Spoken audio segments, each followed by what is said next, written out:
Elimination మాత్రం ఏదో big boss చేస్తే జరిగింది కాదు. ఆమె వెళ్ళాలని అనుకుంది కాబట్టే వెళ్ళింది. ఈ మాట చెప్పింది ఎవరో కాదు, స్వయంగా దివ్యల మాదిరియే చెప్పింది.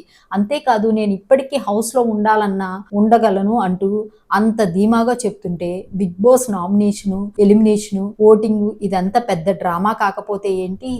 దివ్యల మాదిరి ఎలిమినేషన్ విషయంలో తెర వెనుక చాలా కథ నడిచింది. నన్ను నామినేట్ చేయమని మాధురి హౌస్ లో ఉన్న వాళ్ళందరినీ అడిగింది, బ్రతిమిలాడింది దివ్యల మాదిరి. కానీ ఎవరు సాహసం చేయలేదు. చివరికి తన జిగిడి తనూజాని బతిమిలాడి మరీ నామినేట్ చేయించుకుంది. ఆ రోజు జరిగిన నామినేషన్స్ చూస్తే ఎవరైనా నామినేట్ చేస్తే గొడవ పడతారు, తిట్టుకుంటారు. కానీ ఆ రోజు మాత్రం తనూజ తనని నామినేట్ చేస్తుంటే చిరునవ్వులు చిందించింది మాధురి. అంటే ఆమె నామినేషన్ కూడా పక్కా స్క్రిప్టెడ్ అనేది ఇక్కడే తేలిపోతుంది. మాధురి నామినేషన్ లోకి వచ్చిన తర్వాత బిగ్ బాస్ కెమెరాల దగ్గరికి వెళ్ళి, నాకెవ్వరూ ఓటు వేయొద్దు, నేను ఎలిమినేట్ అవ్వాలి, బయట నాకు చాలా పనులున్నాయి, ముఖ్యంగా నవంబర్ 4న రాజా దువ్వాడ శ్రీనివాస్ బర్త్డే ఉంది, అది నాకు చాలా ఇంపార్టెంట్, నేను వెళ్ళాలి అని చెప్పిందంట.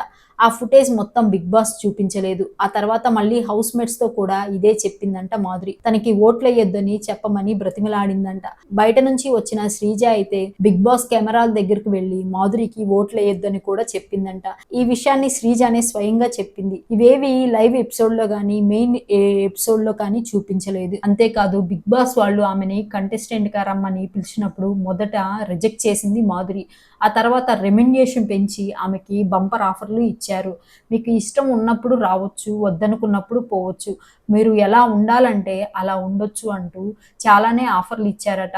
బయట ఎలాగైతే ఉందో హౌస్లో కూడా మాధురి అదే రేంజ్లో రూలింగ్ చేయడానికి కూడా బలమైన కారణాలు ఉన్నాయి. హౌస్లోకి వెళ్ళిన తర్వాత తనకి అడ్డమైన పనులు చేయమంటే కుదరదని, కేవలం కిచెన్ లో మాత్రమే తనకి నచ్చినప్పుడు వంట చేస్తానని చెప్పింది. అదే చేసింది కూడా. కిచెన్ లో వంట చేయటం తప్పితే మాధురి ఎక్స్ట్రాగా ఒక్క పని కూడా చేసే సాహసం చేయలేదు. హౌస్ లో గమనిస్తే వాళ్ళు అది చేయటం లేదు, ఇది చేయటం లేదని నానా గొడవలు పడేవాళ్ళు. కానీ మాధురి విషయము ఆమె ఏం చేయకపోయినా ఒక గొడవైనా ఉందా? ఆమె డ్రెస్సింగ్ కూడా ఒకసారి కట్టిన చీరని కానీ డ్రెస్ని కానీ మళ్ళీ వేయలేదు. సాధారణంగా హౌస్ లో కొంతమంది కొన్ని మాత్రమే పర్మిషన్ ఉంటాయి. నాకు నచ్చిన బట్టలు వేసుకుంటా, నచ్చినవన్నీ తీసుకువెళ్తా అంటే బిగ్ బాస్ టీం ఒప్పుకోదు. కానీ దివ్యల మాధురి విషయంలో ఈ రూల్స్ ని సడలించారు.